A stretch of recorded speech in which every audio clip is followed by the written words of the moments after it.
शारदे पाहि मां शङ्कर रक्ष मां शारदे पाहि मां शङ्कर रक्ष मां शारदे पाहि मां शङ्कर रक्ष मां शारदे पाहि मां शङ्कर रक्ष मां शारदे पाहि मां शङ्कर रक्ष मां शारदे पाहि मां शङ्कर रक्ष मां शारदे पाहि मां शङ्कर रक्ष मां शारदे पाहि मां शङ्कर रक्ष मां शारदे पाहि मां शङ्कर रक्ष मां शारदे पाहि मां शङ्कर रक्ष मां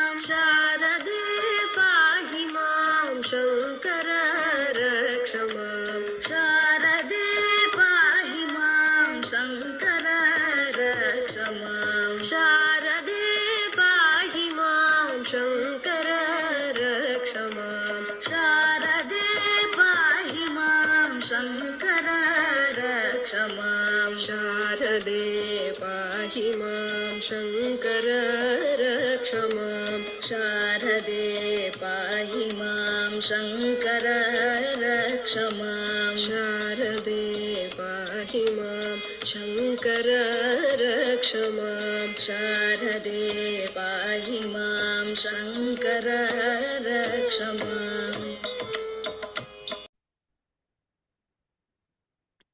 शारदा शारदाम्भोज वदना वदनाम्बुजे सर्वदा सर्वदास्माकं सन्निधिः सन्निधिं क्रियात् शङ्खरूपेण मच्चित्तं पङ्कीकृतमभूदेय किङ्करीयस्य सामाय शङ्कराचार्यमाश्रये अज्ञानां जाह्नवीतीर्थं विद्यातीर्थं विवेकिनां सर्वेषां सुखदं तीर्थं भारतीतीर्थमाश्रये विद्याविनयसम्पन्नं वीतरागं विवेकिनं वन्दे वेदान्ततत्त्वज्ञं विदुशेखरभारतीं सद्गुरुचरणारविन्दाभ्यां नमः.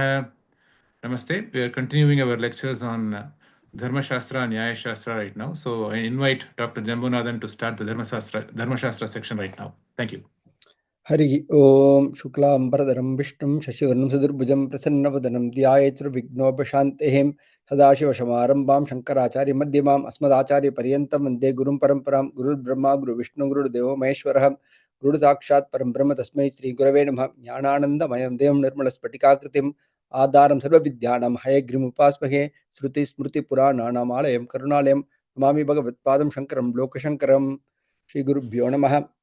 So we will continue on our Manusmriti lectures. This is the third chapter, and we are the third chapter discuss all the Grahastha-ashrama dharmas. The second chapter described all the Brahmacharya in ashrama dharmas. So the second chapter, which is about 286 slokas, and covers all the dharmas of the Grahastha-ashrama.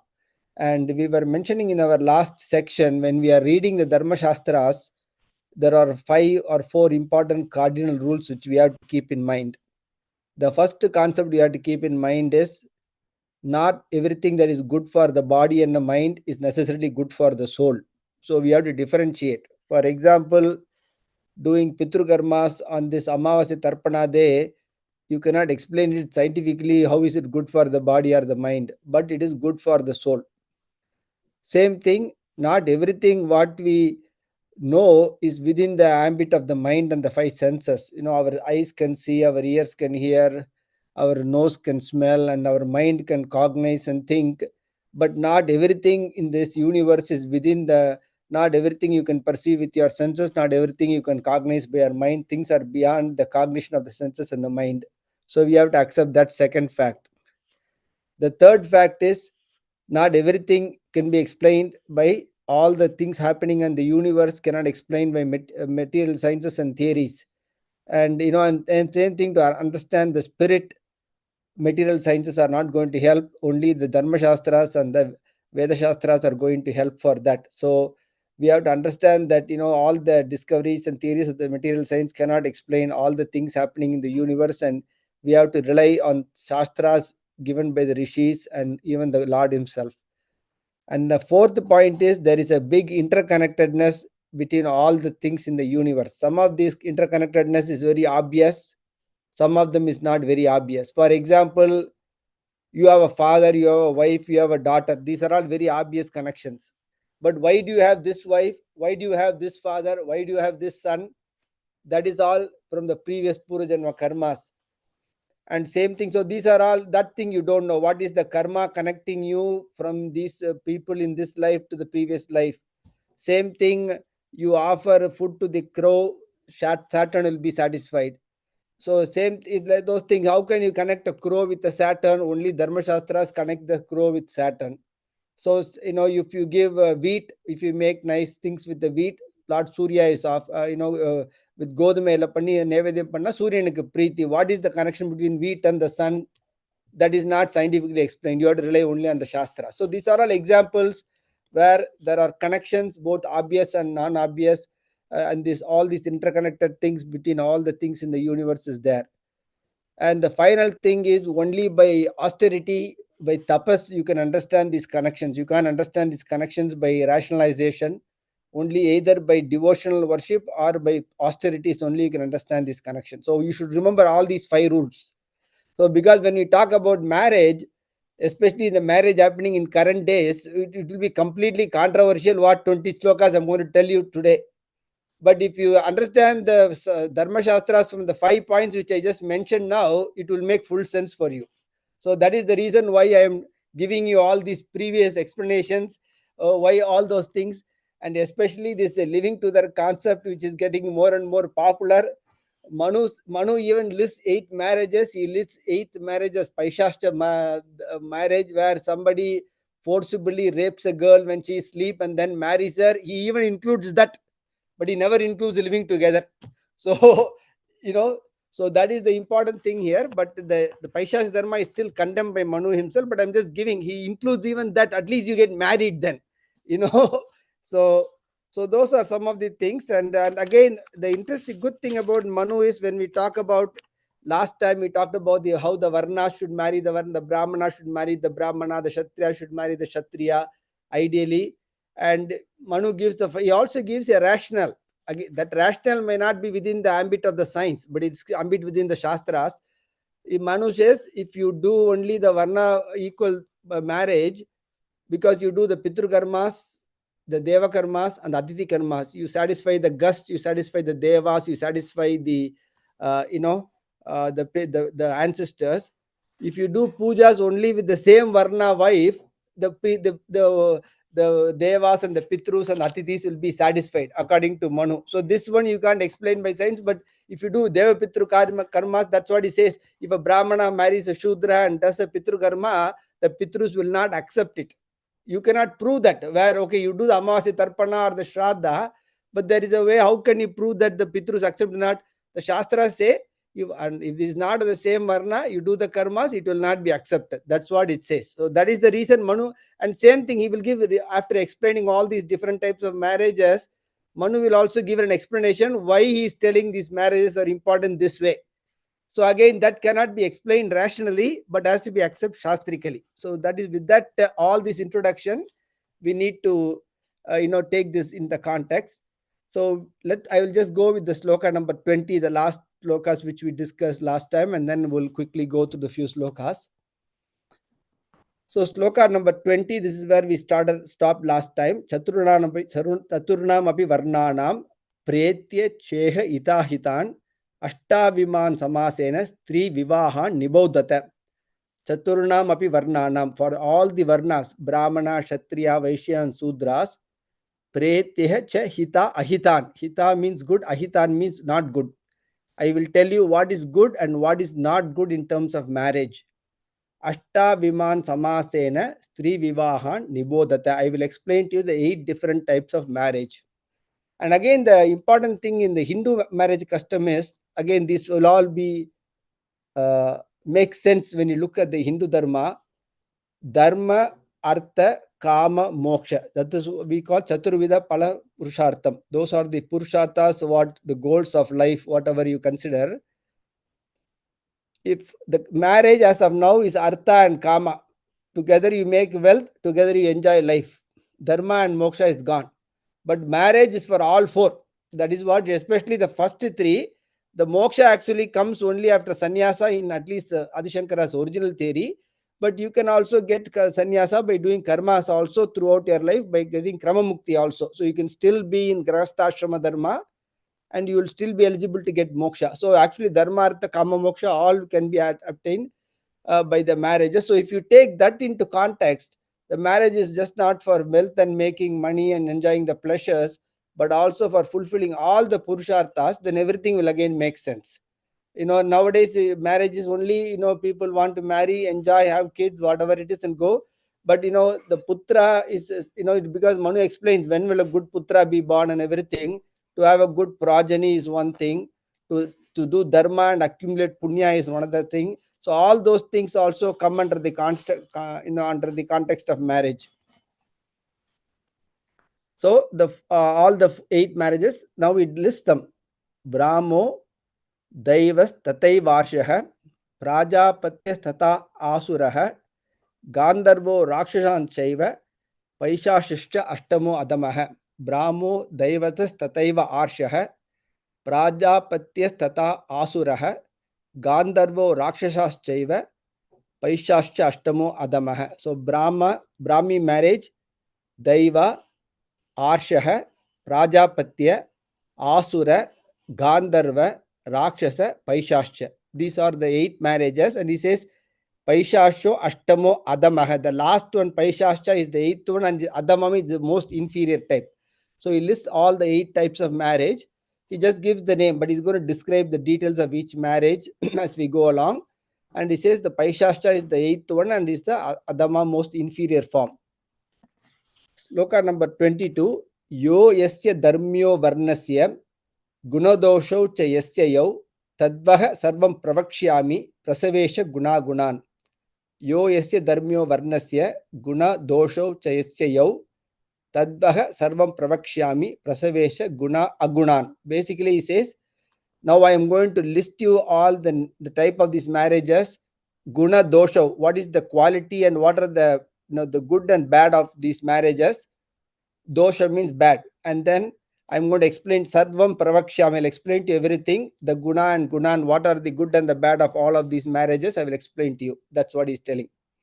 So when we go through some of these slokas, like last time, when we did the first 20 slokas, some of them will look exactly opposite the next 2 slokas. And Srinivasanji brought the new question, why can't these be additions by somebody in the middle? It is very possible some of this, because some of these slokas, 2 slokas back to back, will look exactly controversially opposite slokas. It is possible that Manusmriti people have added the slokas in there, or Manu had a different meaning and we didn't get the meaning of the exact intention of what Manu meant by those slokas. So I will just tell the 23rd sloka, then I will go to the 24th sloka, because if I explain 23 and 24 in detail, you itself will get confused. So I'll tell 23 name, I'll go to 24 and explain the 24th sloka. Shadanupurvya viprasya Shatrasya Chaturu Avaran Vish Shudrayostu Taneva Vidya Dharmyan Rakshasan. Shadanupurvya Viprasya. So he says for the Vipra, the first 6 is okay. Shatrasya Chaturu Avaran. And that will not make sense as we go along. Vish Shudrayostu Taneva Vidya Dharmyan Rakshasan. So I will just tell that sloka, but I will not go into the detailed meaning. We'll go to the 24th sloka. Chaturo Brahmanashyadyan Prasastan Kavayo Viduhu Rakshasan Kshatriyaiskam Asuram Vaishya Shudrayoho. Chaturo Brahmanashyadyan Prasastan Kavayo Viduhu Rakshasam Kshatriyaiskam Asuram Vaishya Shudrayoho. He says the first 4, which is the Brahma, Daiva, Arsha, Prajapatya. These 4 marriages are very applicable and is considered dharma for the Brahmanas. So the Brahmanas can have any of those 4 types of marriages. Rakshasam Kshatriya Saikam. Rakshasam is allowed only for Kshatriyas. Asuram Vaishya Shudrayoho. The Asura type of marriage is acceptable for Vaishyas and Sudras. So there also they put the limit. Okay, though the 8 marriages are there, in fact the first 4 marriages is applicable for everybody. The Brahma, Daiva, Prajapati, Arsha, they are all considered very good marriages. They are actually not only for Brahmanas. Manu himself will tell it's applicable for all the people.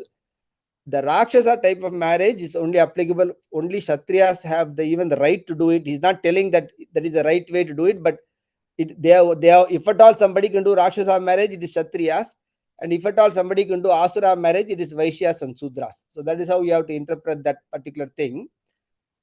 Panchanam tu trayo dharmya dva adharmyo smrita viha paishascha ashuraschaiva na kartavyu kadachana.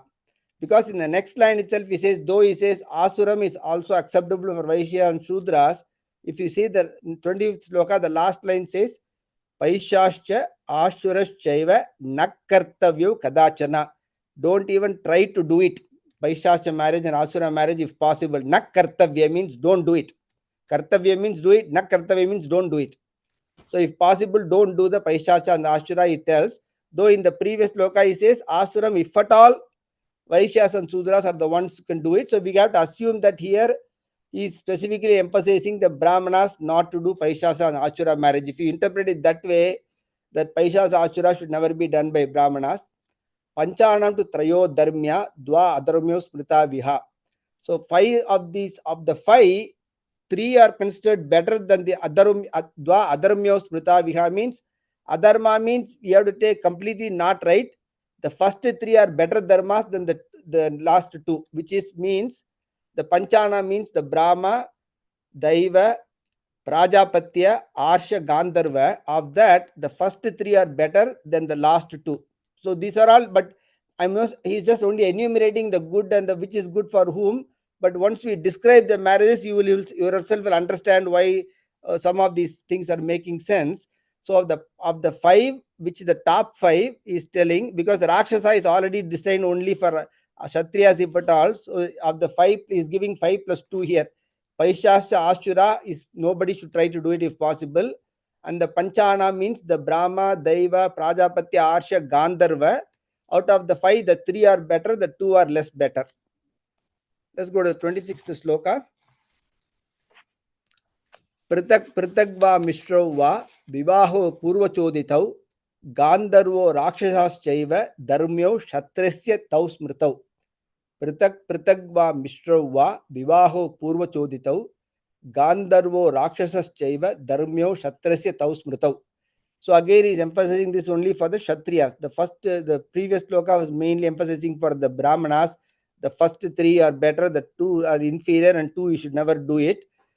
For the Kshatriyas, he is telling Gandharva and Rakshasa is acceptable for the Kshatriyas. Gandharva means the so-called love marriage, which is what is happening for everybody these days. The Rakshasa marriage, which we will describe, those 2 are acceptable for the Kshatriyas. And he says, actually Kshatriyas can do Gandharva marriage alone, Rakshasa marriage alone, or combine Gandharva and Rakshasa. And I will give you examples. The best example is, if you see Bhishma and Krishna, they were the greatest knowers of Dharma in Mahabharata. Among, Krishna was he is the god, so he is the Sarvajna. And after Krishna, the one who knew every Dharma was Bhishma, because in the Moksha Dharma Parva of the Mahabharata, Krishna asked Yudhishthira to go and ask Bhishma for all the Dharmas, including Vishnu Sahasranama comes only from Bhishmacharya. So, Bhishma does the Rakshasa marriage. If you remember the Kashi Raja, for which Bhishma has taken the vow, he is not going to marry anybody. But he forcefully abducts Amba, Ambika and Ambalika from Kashi Dasa, fighting and destroying all the kings and brings them to Hastinapura, if you remember that. And only Amba gets upset of that. You know the story why Amba wants to marry Bhishma. That is a different story. But Bhishma, who knew Dharma, does the Rakshasa marriage there. Because Rakshasa marriage is actually fighting, killing, destroying, forcibly abducting the girl is called Rakshasa marriage. And Bhishma does it actually.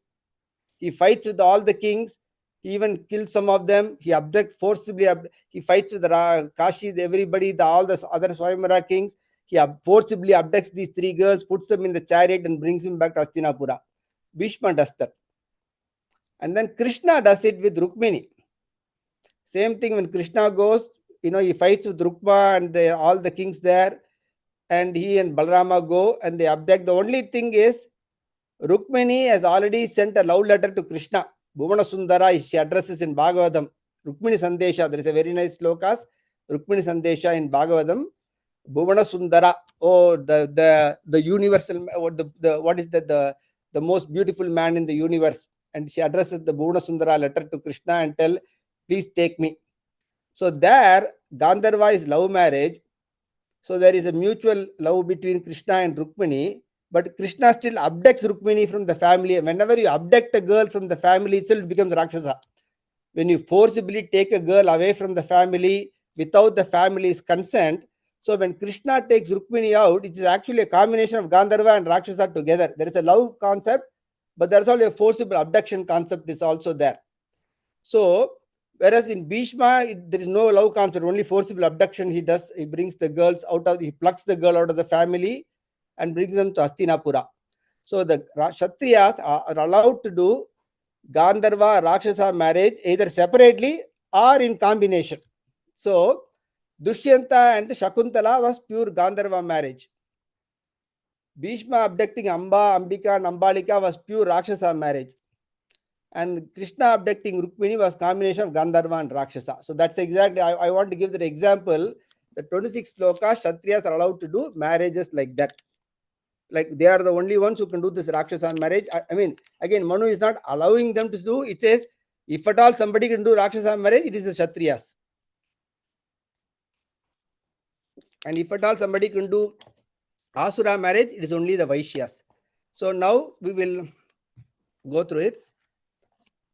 Achadya Charchayitvacha Shrutashilavates. Now he's going to describe all the different marriages. What is Brahma marriage? What is Daiva marriage? Everything is going to describe one by one. Achadya Charchayitvacha Shrutasilavateshvayam Ahuhya Danam Kanyaya Brahmo Dharmaha Prakirtitaha. Achadya Charchayitvacha Shrutashilavate Ahuhya Danam Kanyaya Brahmo Dharmaha Prakirtitaha. So, Shruta Shilam, two words are used. One who is well versed in the Vedas and who is also pure, Shilam, pure and good. That kind of a brahmachari who is a good Vedic scholar and who is also of good character and purity, voluntarily calling that brahmachari to that person who has undergone the Snataka and the Samavartana. We talked about all that in the previous one. After he has completed that Samavartana, and he brings the girl's father invites the boy into his home and then offers the girl without any expectation to the boy. That is called Brahma marriage. So to the very well Vedic scholar and one good quality pure person, if the father voluntarily brings the boy to his own home and offers respect to the boy and gives the girl in marriage to the boy without any expectation, that is called Brahma marriage. So that is number one. Let's go to the sloka number 28. Yagyetu vitate samyag vijay karma kuruvate. Yagyetu vitate samyag rutvijay karma kuruvate. Alankritya suta danam daivam dharmam prachakshate. Yagyetu vidate samyag rutvije karma kurvate. Alankritya suta danam daivam dharmam prachakshate. He says, when a big Vedic homa is happening, Somayaga or whatever the big yajnas are happening, the Ritvik, one of the Ritviks, who is again a well qualified Vedic person, knows the Vedas and all the Shastras, the father dresses up the girl, Alankritya Suta Danam, dresses up the girl and offers the girl to the marriage to this Ritvik in the Yajna Sala. That is called Daiva, because it happens in the Daiva Karmas. During the Daiva Karmas, he is offering the girl as marriage. So when the marriage, when Ritvik, the person who is functioning as a Ritvik in a big Yajna Karma, to that person, when the father of the girl, dresses up the girl and offers it as dhanam to that particular boy, that is called Daiva marriage. So that is the second one. So Brahma, Daiva. So Brahma is you bring the boy to your own home give respects to him and offer him. Here you go to the Yajnasala during the Yajna Homa, during the Yajna, you pick up the Ritvik and offer the girl to him there. So next is sloka number 29. Ekam go mitunam dveva varadadaya dharmataha kanya pradhanam vidivad arsho dharmaha sauchyate. Ekam go mitunam dveva varadadaya dharmataha kanya pradhanam vidivad arsho dharmaha sauchyate. So he says ekam or dve, one cow or two cows, or mitunam, cow and a bull, a rishabha and a cow. So give either a male and a female cow together, or two cows together, or one cow. Actually the boy gives it to the girl's father. So it is the other way around. Only the boy has to give to the girl, not the girl has to give to the boy. The boy gives to the girl's father, and the girl then offers the boy. Then the parent of the girl offers as a return. So basically there is an exchange here. The boy gives the cow and the bull to the girl's father, and the girl's father in return gives the girl. So this is not completely like Brahma marriage, no expectation. You brings the boy, gives the girl, there is no expectation of any return at all here. Whereas here in the Arsha, the girl's father gets the pair of cows or the cow and a bull, and then he offers the girl in return. That is called Arsha marriage. Let's go to the next one. Sloka is 30. Sloka number 30. Sahaubau charatam dharmam iti vacha anubhashya cha kanya pradhanam abhyacharya prajapati vidhi smritaha. Sahaubau charatam dharmam iti vacha anubhashya cha kanya pradhanam abhyacharya prajapati vidhi smritaha. So here it says, Sahaubau, you two follow dharma. The father says to the boy and the girl, he gets them married, and before marriage he says them, you two should follow dharma. Not only that, he wants the boy to repeat it, anubhashya, yes, I will follow dharma, I will do this. After getting that particular promise, then he offers the girl in marriage. That's called prajapatya marriage. So again there is a return expectation. In first itself, he is giving to only a Vedic scholar who is full of righteousness and purity, so we assume he will be doing good. But here the father wants some guarantee. Make sure that both of you live a dharmic life. Make sure you follow all the dharmas. Please repeat. Give me the promise back that you will do all this what I say to you. So again there is an expectation of return. But the prajapatya is better than arsha, because in prajapatya it's only, you are expecting only a verbal return. Okay, do all these things. You have to verbally say, yes, I will do all these things. But in Arsha, you're actually getting a cow. You're getting a solid object yourself. So that's why Brahma is number 1, Daiva is number 2, Prajapatya is number 3 in quality, and Arsha is number 4. Though in here Manu gives Arsha definition before than Prajapatya definition, the Prajapatya actually comes 3 in line and Arsha comes 4th in line. So the fourth is just making sure he gets a promise from the boy and the girl, make sure they will follow a dharmic life. He gets them to repeat the status, like in the court. You repeat, they will say, Na solo the lam satyam, whatever I tell is truth. Then they want you to repeat it in the court. Before you tell your witness, they want you to same thing. The boy's father, the girl's father want the boy to repeat everything, and then he will offer the girl in marriage. That is called Prajapatya marriage. Nyatibhyo dravinam dattva kanyayai chaiva shaktitah kanya pradhanam swachandyad asuro dharma uchyate. Nyatibhyo dravinam dattva kanyayai chaiva shaktitah kanya pradhanam swachandyad asuro dharma uchyate. So basically is now defining the asura marriage, which is Nyati means to all the girl and the girl's relatives. All the Nyati means all the Nyatas means all the relatives of the girls. The boy gives lot of wealth. Dravinam Dattva. He gives lot of wealth and thing, and then so bargaining. Okay, I will give you so much money, which we see sometimes a 60-year-old very old man wants to marry a 18-year-old girl. He goes and gives like lakhs of money to the girl's father and get married. The girl we see in Indian movies and all this happening sometime. But here that is Asura marriages. The boy goes and gives lot of wealth, kind of bribes the family, and say, I will give you all this money and wealth, give me the girl, and he marries the girl and come. That is called asura marriage. So basically, that is the boy himself voluntarily giving is like, the with affection is different. This is almost like bargaining, because he knows the other way the girl's father will not give the girl to him unless you bribe him, because he is not that good or whatever the reason. But basically giving lot of wealth and then getting the girl back as a return is called asuram. Again, this is considered asuram because the father is getting lot of wealth as a bargain. So whenever you get anything in return, the dana becomes less in quality. In Krishna very clearly says in the 17th chapter of Bhagavad Gita, apatre, desha kalecha, and then he says anupakarine. Anupakarine means no expectation of return. That is the best dana. Krishna uses the word anupakarine in the 17th chapter of Bhagavad Gita when he talks about dana. So whenever there is something you get in return itself, the dana becomes lesser in quality. So that is asura marriage. Then let's go to the next one. Can we pull the slides up a little bit? Okay. Ichchaya अन्योन्य संयोगः कन्यायश्च वरस्य च गान्धर्वः स तु विज्ञेयो मैथुन्या कामसम्भवः. इच्छाय अन्योन्य संयोगः कन्यायाश्च वरस्य च गान्धर्वः स तु विज्ञेयो मैथुन्यः कामसम्भवः.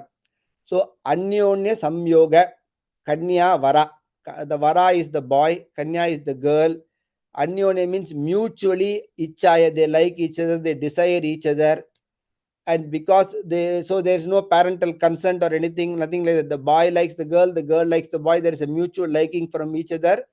So they decide to get married, and this is only full of lust and desire born. So this is not considered really dharmic, but it is one of the marriages. So basically he says, when the boy and girl mutually like each other, there is no need for other concerns. They just get married, and this love marriage is called Gandharva marriage, and this has got only mainly like lust as the source for it. That's what he's telling. There is no dharma in it. There is more kama in it. That's what is kama sambhavan is because dharma, artha, kama, moksha.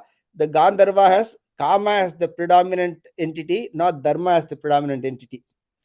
Okay, let's go to sloka number 33. Hatva chitva ch bitva cha kroshanti mrudatim grihat prasahya kanya haranam rakshasho vidiruchyate. Hatva chitva ch bitva cha kroshanti mrudatim grihat prasahya kanya haranam rakshasho vidiruchyate. Haranam means plucking. You really take the, you pull the girl from the family. Hatva chitva ch bitva cha means by hitting them, piercing them, by wounding them. You do whatever you can to the other family, forcibly destroying the family. And even when the girl is crying, kroshantim mrudatim grihat, the girl is crying, you pull the weeping girl from the family and you take forcibly. That is called Rakshasa marriage. And that's what Ravana used to do all the time. He will go, and when Ravana does in Ramayana, he does the same thing to Sita, but before even Sita, he has done that for a lot of ladies. That's how you would go. You would go fight with the people, kill them, pull the girl forcibly, the weeping girl, and bring them to Lanka. That's what Ravana used to do. That is the Rakshasa marriage. And like I said, when Krishna does it, there is combination of Gandharva and Rakshasa. It is not pure Rakshasa marriage when Krishna does to Rukmini, but Rakshasa marriage is still forcibly plucking the girl from the family. So you're not giving money or anything to the family. That is Asura. If you give a lot of money to the family and get the girl, that becomes Asura marriage. But if you forcibly pluck the girl out, that becomes Rakshasa marriage. Then comes sloka number 34. Suptam mattam pramatam va raho yatropagacchati sa papishtu vivahanam paishashascha ashtamo adamah. Suptam mattam pramatam va raho yatropagacchati sa papishtu vivahanam paishashascha ashtamo adamah. So he says supta means girl who is sleeping. Mattam pramata means she is under delusion. They put her under drugs or make her confused, and during that time they forcibly mingle with the girl, and that this papishtam, this he says this kind of but still, and then because of he does it, the girl will be forced to marry the boy. So papishtam, this kind of sinful marriage is called paishascha marriage. Ashtamo Adamaha. This is the 8th form of marriage, and this is the most inferior form of all. That's what Manu says here. Supta Mattam Pramatama Raho Yatropagachadi. So Papishtu Vivahanam Paishasha Ashtamo Adamaham. So now we go to sloka number 35. Adbireva Dijagriyanam Kanyadanam Vishishyate Itaresham tu Varnanam Itaretara Kamyaya. Abhireva Dvijagriyanam Adbireva Dvijagriyanam Kanyadanam Vishishyate Itaresham tu Varnanam Itaretara Kamyaya. So he says for Dvijagriyana means the Brahmana, Kshatriyas, Vaishyas are all called Dvijas. The Dvija Agriyanam. Agriyanam means the top of the Dvijas is Brahmana. The top of the top of the Dvijas, which is the Brahmanas, the Kanyadanam should be always associated with giving water. So like you give, like you do whenever you give a dana, you are supposed to offer water along with it and give the danam. So this is recommended for the Brahmana marriage. For the other Itaresham to Varnanam, for the other Varnas, this is not mandatory. Itaretara Kamyaya means what he says is the mutual consent between the families is more important in that kind of circumstance. Giving this water is not mandatory. You can give it with water or without water. But itara kamya means there should be mutual consent between the families and also the boy and the girl. And then that was the marriage is done. But for the Dvija Agriyanam, the giving with water, like a dana is considered more important. That's what he says here. Yo esyaisam vivahanam manuna kirtito gunaha sarvam shrunuta tam vipraha sarvam kirtayoto mama. So this is Bhrigu. If you remember the Manusmriti itself, Manu is already told Bhrigu Maharishi, and Bhrigu Maharishi is telling it to all the rishis in front of Manu itself, or in the absence of Manu, we don't know, but it is actually Bhrigu Maharishi who is actually reciting the entire Manusmriti. But he keeps telling, this is what Manu told me, and I keep telling what Manu told you to all you people. That's what. So it again says, all Vipraha, all the learned Brahmanas, I am going to tell you whatever Manu told me about what are the good and bad of. He listed all 8 marriages. What is the good and bad of all the 8 marriages? I am going to list it to you now. Listen to that. Yo esyaisam vivahanam manuna kirtito gunaha. Manu has already explained to me what is the guna for each of the marriages. I am going to explain this. Sarvam Shrunuta Vipraha, all the Brahmanas, please listen to it very attentively. That is what he is saying here. Dasa Purvan Paran Vamshyan Atmanam Cha Ekavimshakam Brahmi Putra Sukruta Kritam Mochete Enasa Pitrun. Dasha Purvan Paran Vamshyan Atmanam Cha Ekavimshakam Brahmi Putra Sukrutkrita Mochayet Enasaha Pitrun. So he says now what is the advantage of Brahmi marriage, the Brahma marriage, which is the boy in he picks up a very Vedic scholar, a very righteous contact person, brings him to the house without any expectation, offers the girl to the boy. That's called the Brahma marriage. And what he says is the boy, the son who is born out of this marriage, Sukrut Kritam, he will always do only good things, and he will liberate all his Pitrus. How many Pitrus he will receive? Dasa Purvan Paran, 10 Pitrus, 10 ancestors before his lifetime, 10 ancestors coming after his lifetime, and including his own lifetime. Atmanam, Eka Vimshaka means 21. Vimsati is 20, Eka Vimshati is 21. So this 21 generations of Pitrus will be liberated by the son born out of a Brahma marriage. So that is the biggest says is Dasa Purvan Paran Vimshyan Atmanam Cha Eka Vimshakam Brahmi Putra Sukrutkrita Mochayet Enasaka Pitrun. So this boy will always do only good things, and because of this boy born of this Brahma marriage, 21 generations of Pitrus will be liberated. That's what he is telling here. Daivau Dajah Sutaschaiva Sapta Paravaran Ashau Dajah Sutastream Stream Sat Kayo Dajasutaha Daivo Dajah Sutaschaiva Sapta Paravaran Ashu Dajah Sutastream Shat Kayo Dajasutaha. Again gives the numbers. For Daiva marriage, Sapta means 7 before, 7 after. and including his own lifetime, 15 of the Pitrus will be liberated or they will get benefited. With the Arsha marriage is where the girl's father gets the cow and then gives the girl in return.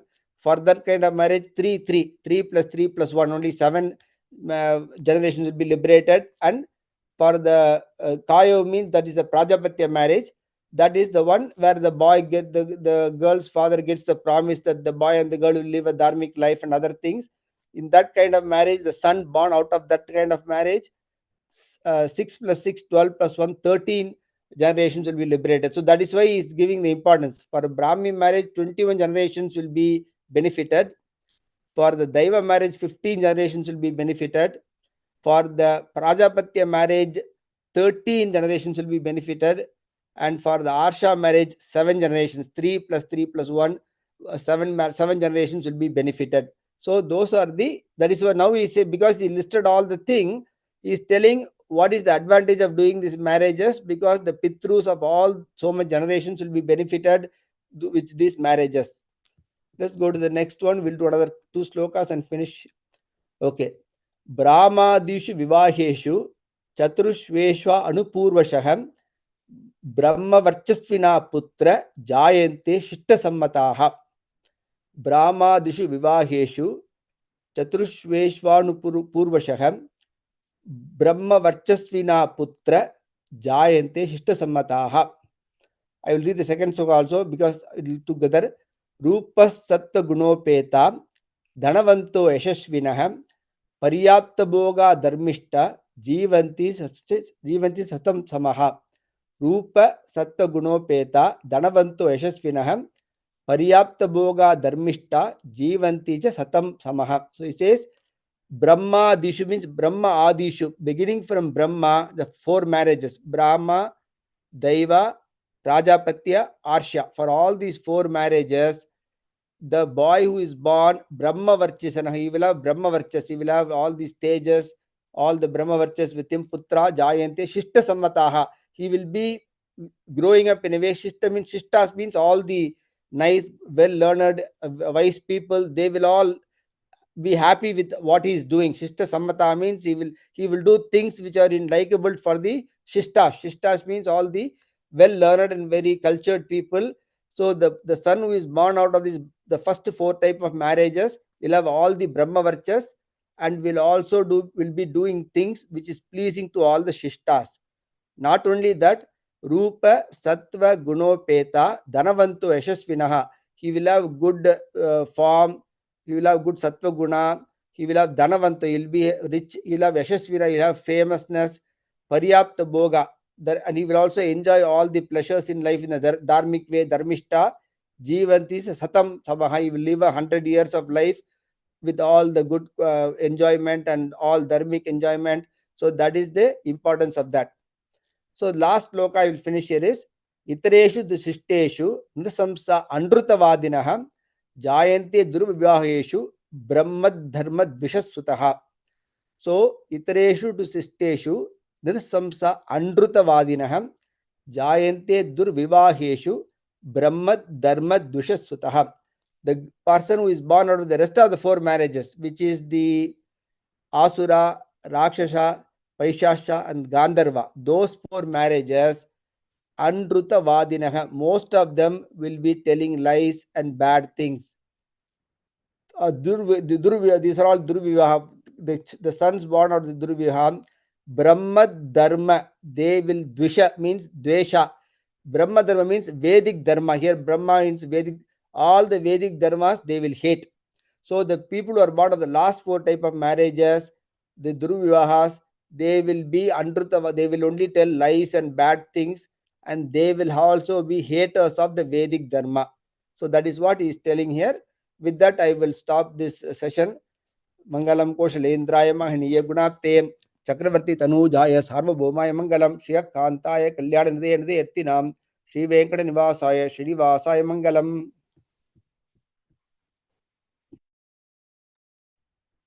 Shri Gurubhyo Namaha.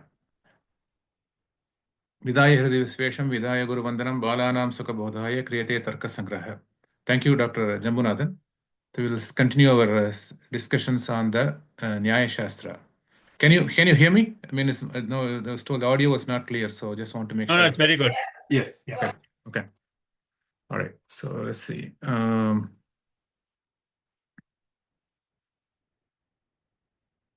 also, you can see my screen, I'm assuming, because. Yeah, Yes, we can yes. see your screen. Okay. Yes. All right. Okay. So we finished the Shabda Pramanam, and the last time the Shabda Pramanam, we were actually in the Dravya Guna series. We were in the Guna, which is the Guna, and in the Guna we are Buddhi. The Buddhi is the most important thing in the whole Tarka Sangraha. It is a very, very lengthy discussion that was done on the Buddhi, because on the Buddhi we had two different things. They have Anubhava and Smriti, and the Anubhava is actually the most important about among the Buddhi. And in the Anubhava, we went through the Yathartha Anubhava and the Ayathartha Anubhava. Yathartha Anubhava is the real cognition that we were talking about. And the Yathartha Anubhava is the most important, bigger of all those things. So basically, the Yathartha Anubhava, which is a subset of the Anubhava, which is the subset of the Buddhi, is what we are discussing. That was the biggest section of the Tarka Sangraha. So we completed with the and the Yathartha Anubhava has these 4 pramanams that the Nyaya Shastra uses all the time, which is the Pratyaksha, Anumana, Upamana, and Shabda. So those are the 4 pramanams, and with that we completed the Shabda pramanam in the last session. So when you have the Yathartha Anubhavam, which is the true cognition, which is really that is happening, which gives us a good idea of what needs to happen, we also have the Ayathartha Anubhavam. The Ayathartha Anubhava means it is giving you the false cognition. So the Yathartha Anubhava Nirupitaha. Now we start with the Ayathartha Anubhava. So let's see what the author says about the Ayathartha Anubhava and where this happening. So the Ayathartha Anubhava, Ayathartha Anubhava Strividaha, Samshaya Viparya Tarka Bhedat. So now we learned a little bit about this Ayathartha Anubhava in the previous section. It says Tad Abhavavat Tat Prakarako Anubhavaha Yata Ayatharthaha Yata Shukta Vidam Rajatam Iti Jnanam Saiva Brahme Tuchyate. So we called the Ayathartha Anubhava in the previous section as the Brahma. So basically the false experience, whenever it's a confusion, basically that's a Brahma. That's what Brahma means, confusion. So it's kind of, it doesn't give you a good idea of the reality. So the example that was given in the earlier section was the Shukta Raja, basically looking at a conch and identifying that with a silver. And then when you go nearby the conch, then you understand it is a conch, it is not silver.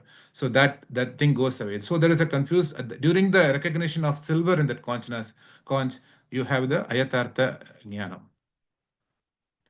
So, so let's see what are the 3 types of the Ayathartha Jnana. Ayathartha Anubhavaha. So Ayathartha Anubhavaha Trividaha, Samshaya Viparya Tarka Bhedat. So there are 3 types of incorrect knowledge, incorrect experience that you will have, or false cognition or false experience that you will have. The 3 states are doubt, which is a samshaya, error, which is a viparyaya, and tarka, which is a hypothetical assumption. So these are the 3 places where you get the false cognition. So what is samshaya? Ekasmin dharmani viruddha nana dharma vaishishthya avagahi jnanam samshayah yata stanurva purushova iti. So in one dharma, you have multiple identifications that are there. So that is where the confusion starts. So right. So when you see something in the like a long distance, something far away, you see, you don't know whether this person is a statue or a real person. So Stanuva Purushava. We don't know whether it is a statue or a Purusha. So that is that is a confusion state. So the dharma is the same. The location is the same. You are focusing on one particular object, but the object is in a long distance. So there's a confusion that happens in the mind. Okay, is it real or false? So that state of confusion is called as a samshaya. So that is the first type of incorrect knowledge. In the second type of incorrect knowledge, we will have the mithya jnanam viparyaha yata shukta vidam rajatamiti. So this is a incorrect understanding. When you have satyam, we keep talking in the Vedanta, satya and mithya. The satya, which is always eternal, and the mithya, which is always covering the eternal. which is not showing you the real value. It is just giving you something which is being where you are distracted or something like that, right? So that is what is happening. So this property occurs in one location, in fact, when there is an absence of that property. So this can happen due to a number of reasons, like total misunderstanding, distance, our own sensual defects, or mind disturbances, or anything which are incorrect understanding principles, anything that can happen. This causes this issue. So the example that has given for the viparya is yata shuptav idam rajatam. So in the previous example that we used for the whole ayatartha jnanam, where we think that the silver, the conch is silver until we go nearby. So the absence of silverness is cause of this error. So it's an error-prone understanding of the cognition. So the third one, it is a vyapya aropena vyapaka aropakaha tarkaha. Yata यदि भन्निर् स्यात् तर्हि धूमोऽपि न स्यात् इति. So this is a little bit, I think, to understand this, what we do is, there is something, we can use a simple example.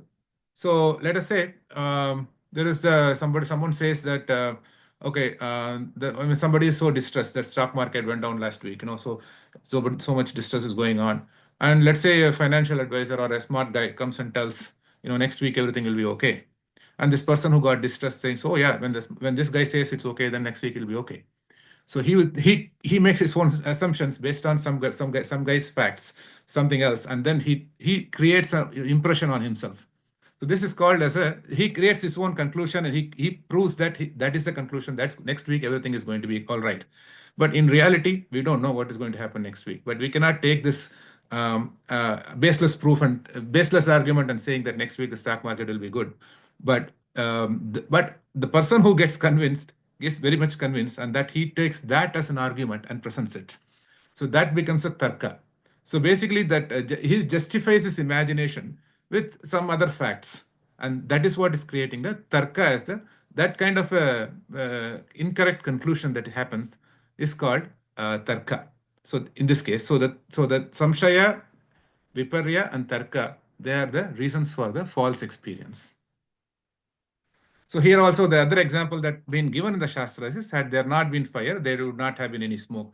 This happens with when the person is trying to prove, one person is trying to prove there is a fire and smoke and all those things in the mountain, and then the other person is getting convinced himself, and he wants to argue in the other opposite direction, and he is coming up with all these kind of excuses based on some assumptions and some aharyas that was introduced to them. Then Anubhavaha is one of the things that is called experience. And we saw the relationship between Anubhavaha and Smriti. So the Anubhava is something which is happening as and when it is happening. So the experience is very live. This moment is experience. But next moment, it becomes a Smriti. So although they are not two different types, but the same Anubhava becomes a Smriti later. So that's the transition that happens. So today it is an Anubhava, tomorrow this Anubhava becomes a Smriti. So whatever I say Smriti today is an Anubhava that happened last minute or the last month or last years ago. So the Smriti also has the same thing. Like whenever you said Anubhava has classifications, Yatartha and Ayatartha, Smriti also has the two different classifications, which is Smritirapi Dvividaha, Yata Yatartha Ayatartha cha. Pramajanya yatartha, apramajanya ayatartha. So basically the memory is also twofold, which is there is a true memory and a false memory. Like how we say true experience and the false experience, there's a true memory, and the true memory is caused by true cognition. Basically the same principles that are used in the past. We just say the true cognition happens where we get the true idea of what the reality is. Same thing, ayatartha anubhava, ayatartha smriti means you get the false memory, which is causing the false cognition. So now the buddhi as a whole guna that we discussed so far, there are 24 gunas. After the 24 gunas, we went through all these gunas that we talked about, rupa, rasa, sparsha, gandha, all those things we talked about. And in buddhi, we gave a break. And then we discussed the whole Nyaya Shastra in big philosophies and everything across the whole the Nyaya Shastra, the whole core of Tarka Sangraha. Now we come out of the Buddhist principle. When you finish that yatartha and ayatartha, and then anubhava and smriti, and the smriti is finished, we go to the next guna. So in the guna, next guna is sukham and dukkham. So there are those two gunas are being discussed. So next types of set of gunas will be coming in pairs or in sets of gunas, because most of them are pairs, which is opposite, day and night kind of a thing. So there is a sukham. Sukham is a guna. Dukkham is a guna. So sarvesham anukulataya vadaniyam sukham. Sarvesham pratikulataya vedaniyam dukkham. So what is sukham? Basically, sukham is the one that is agreeable to everyone.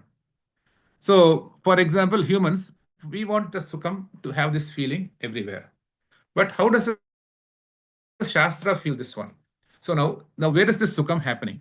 So the sukham, from a material world, material perspective, for a jivatma, this sukham how does it produce? Knowledge of something produces this pleasure. So, but the knowledge is not the pleasure, right? Some Shastras may say that, but this in the Nyaya Shastra, they say this knowledge is not pleasure. Similarly, I have a desire to be happy. So, but the desire is not happy by itself. So desire is a desire. So, or the knowledge is a knowledge. The buddhi is separate and the desire is separate. But the pleasure is more important. However, since pleasure is something which is produced, so it's a byproduct. So when you say something is produced, that means it is not a nitya vastu. It is a anitya vastu.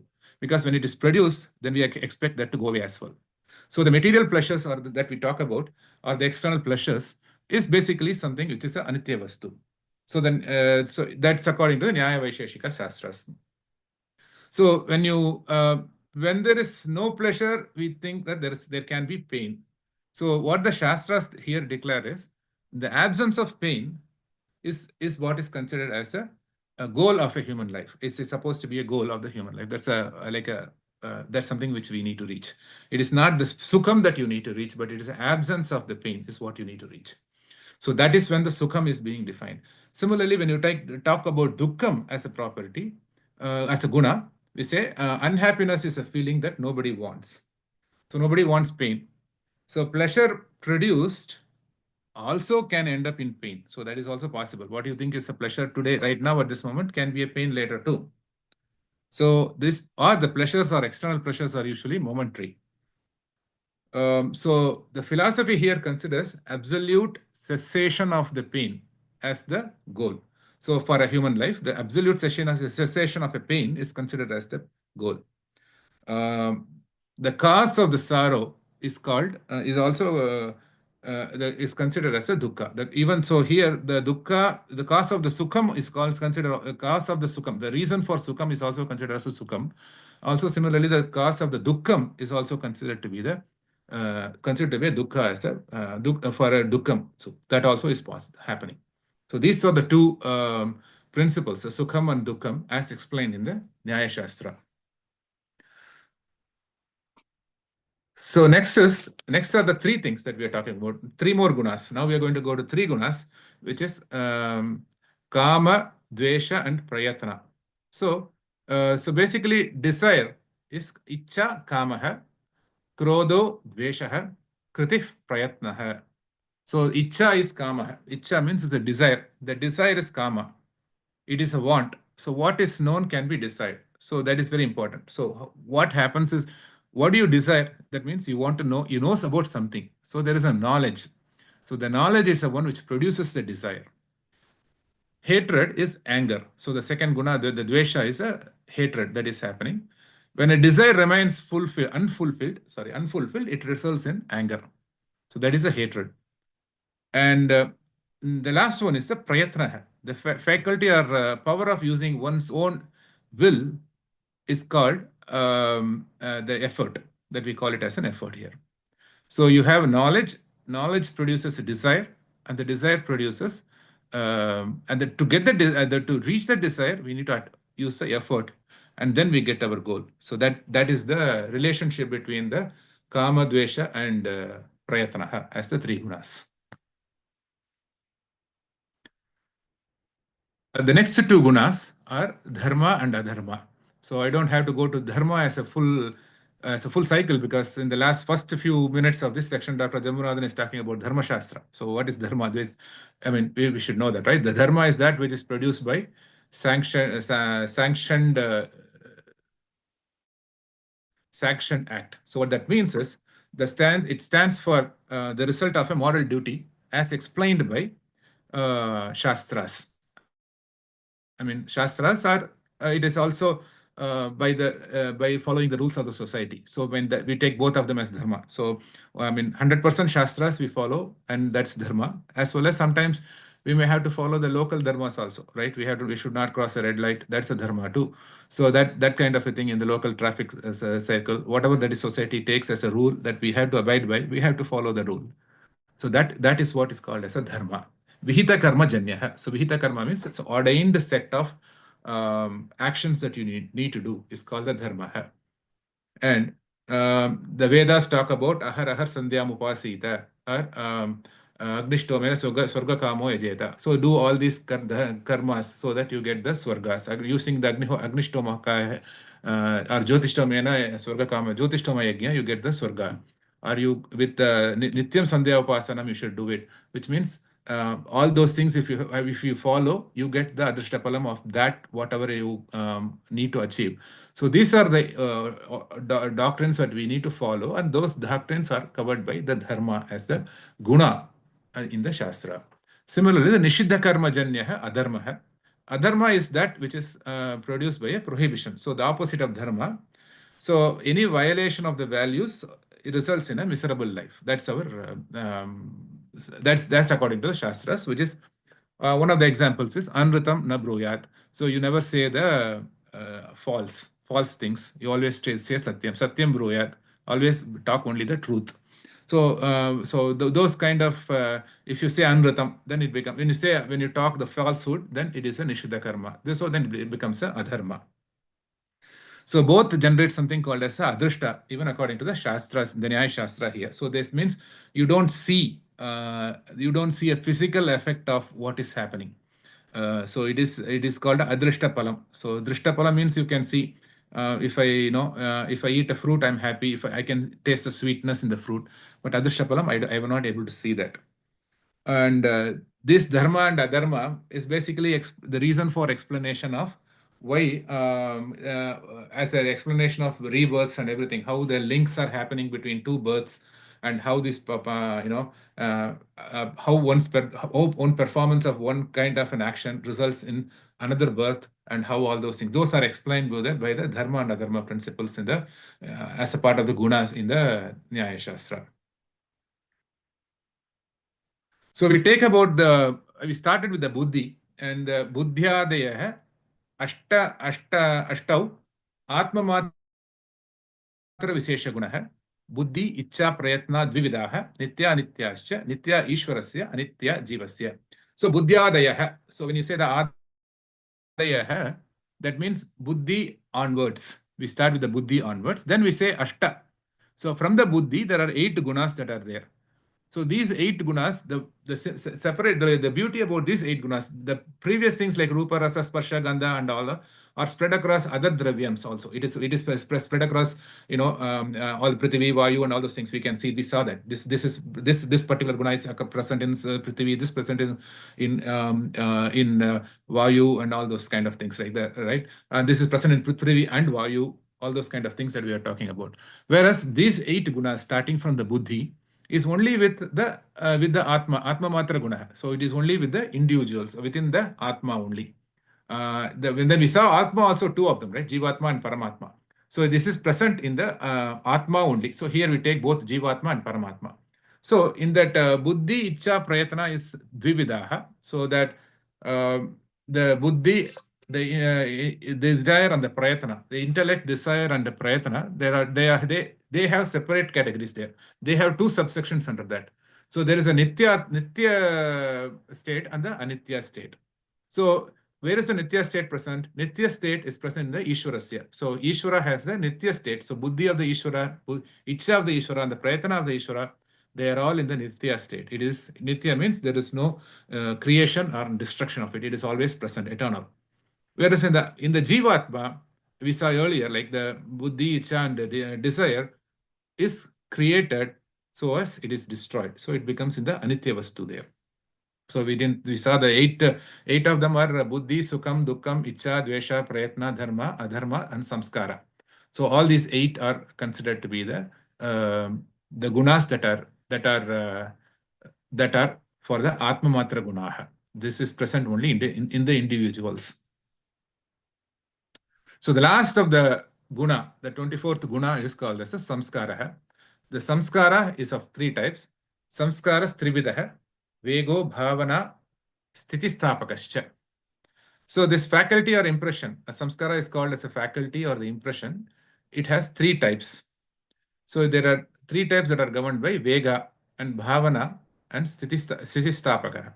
So one is the speed, is a property, is a type of the samskara. Or bhavana is another property, which is impressions by experience. And elasticity, that you see a rubber band, normally you pull and it comes back, that kind of a thing. That is also a property of the samskara. So vegaha prithiviyadi chatushtaямano vrittihi. So the vritti means it is present there, it is existing in that area. So prithiviyadi chatushtayamanah. So again, the same thing we saw the buddhyadi. So buddhyadi means it starts from buddhi, goes to the next 8.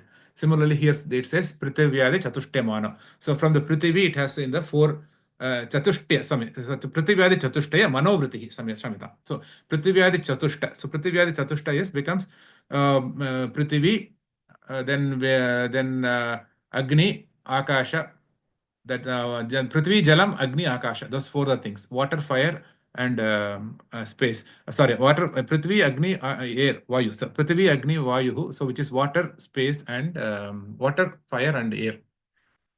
Vegaha is present in all those things, and it also is present in the manas, in the mind also. So the vega is a guna, part of the guna. How do you explain the vega is, let's say a fruit falls from the tree. There are 2 types of gunas that are happening in there. So we saw something called gurutvam in the earlier guna. The gurutvam is the one which is defined by the gravity. So the initial action for the tree to fall from the fruit to fall from the tree is basically the gurutvam happens. The gravity happens there. So the gravity happens first. And due to the force later, that is the vega.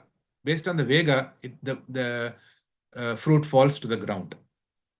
So that's where 2 gunas are happening over there. The experience, anubhava janya smriti hetur bhavanatma bhavanaha atma matra vrittihi. So anubhava janya, experience is the one which is causing the bhavana. And that is also Atma Matra Vrittihi. Only the individual, the Atma alone has this particular property. Anyata kritasya punastadava stapadakaha stitistapakaha kathadi prithvi vrittihi. So in the last one is the elasticity. So the elasticity is a property of a samskara, where you take a substance, expand it, and then it comes back to the same point. So that is a guna also. That is also considered as a guna. And that guna is present only in the earthly objects. Katadi prithvi vrittihi. So like mat, objects like mat, etc., this particular object of expansion and contraction, or expansion and shrinking, all those things happen in that area only. So with this, we conclude the guna section of the Tarka Sangraha. We covered so far. I think I'll go back to my chart here, the mapping. So we said we started with the Jagat, and the Jagat has 7 properties. Out of the properties, the Dravya, Guna, Karma, Samanya, Vishesha, Samavaya, Abhavaha. We covered all the Dravya properties: Prithvi, Apa, Teja, Vayu, Akasha, Kala, Dik, Mana, all the 9 of them. And then we went to the 24 of the Gunas. Out of the 24 of the Gunas, the Buddhi was a bigger one.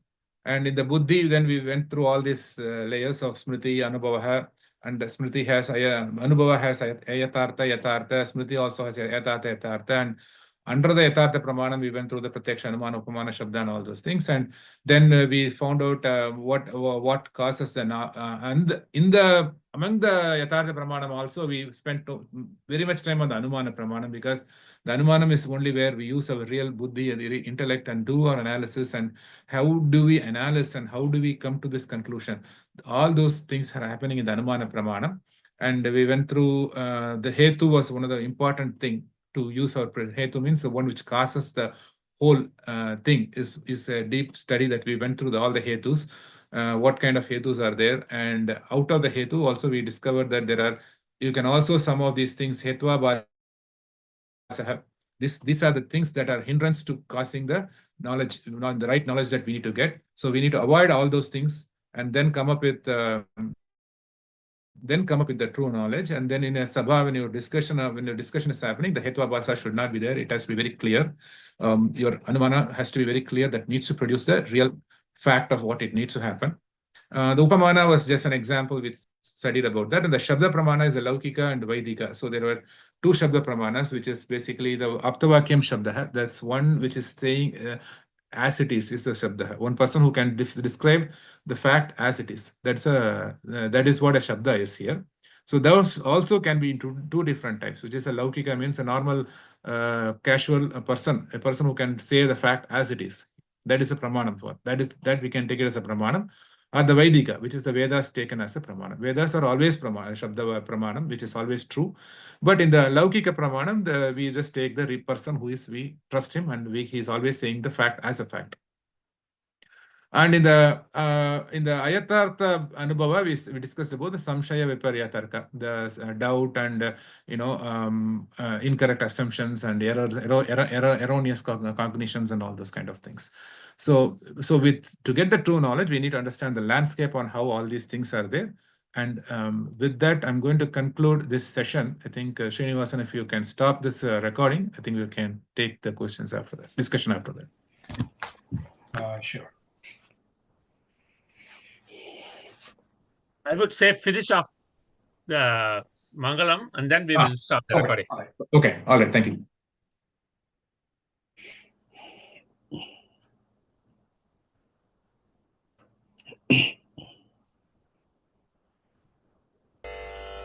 मंगलम गुरु श्री चंद्रमौलीश्वर के, शक्ति गणपति शारदाम्बिके शंकराचार्यर के, शक्ति गणपति महागणपति शारदाम्बिके के, काल भैरवर के, काली दुर्गै के, वीर शूर हनुम मारुति चरणतिके, मल्लिकार्जुन के, सेल्व जनार्दन के, अंबा भवानी कंबद गणपति चंडी चामुंडी के, श्री कृष्ण भगवान के, श्री चक्रवासिनी के, सीता राम लक्ष्मण मारुति चरणतिके, विद्यारण्यर के,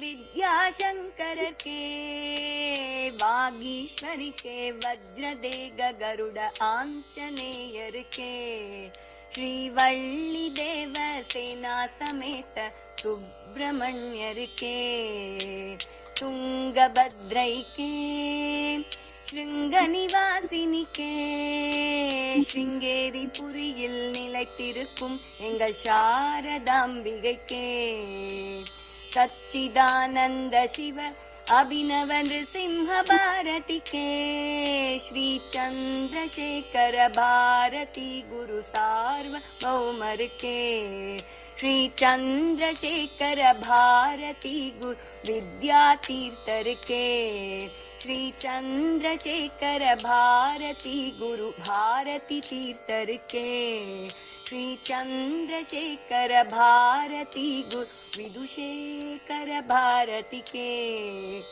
मंगलम गुरु श्री चंद्रमौलीश्वर के, शक्ति गणपति शारदाम्बिक शंकराचार्यर के, शक्ति गणपति महागणपति शारदाम्बिகை के, श्रृंगेरी पुरिயில் நிறைந்திருக்கும் எங்கள் சாரதாம்பிகை के.